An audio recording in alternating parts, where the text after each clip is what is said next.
Hey guys जय जगन्नाथ मोर गोटे नुआ न्यू ब्लॉग को आपण मानकर स्वागतम।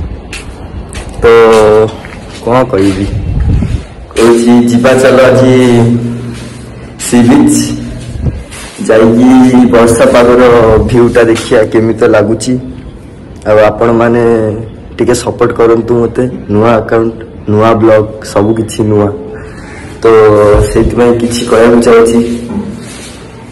तो जल्दी जल्दी मो यूट्यूब चैनल टा को टिके सब्सक्राइब कर दिंतु लाइक दबाई दिंतु।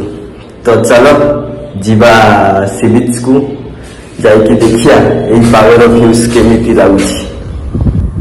तो कही चलो जीवा बीच तो पळे आसिली बीच पाखे। तो ये देखंतु बीच रोड हमर एटा साइड रोड मेन रोड नुह मेन रोड सेपटे अच्छी जे रोड समस्त जानते एटा आउ गोटे एग्जिट पॉइंट आउ। तो चलो भितर जीवा। तो आसी पहुँची गली बीच पाखे देखुते ढेउ केते बड़ बड़ ढेउ सब आसुची। लोक तो एते नहांती बट मजा किसी फीलिंग्स अलग प्रकार अच्छी। यहाँ पारादीप लाइट हाउस देखिपे देखी आपण मैंने तो आसतु के पारादीप बुली जातु। तो पारादीप बीच बुलिकी केमिति लागिला आपण मानकु कमेंट करंतु।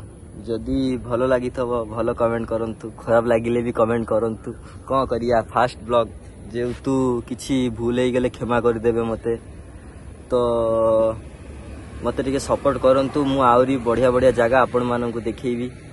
तो मु आपणकर संजीत ब्लॉगर चलंतु देखा नेक्स्ट गोटे ब्लॉग रे।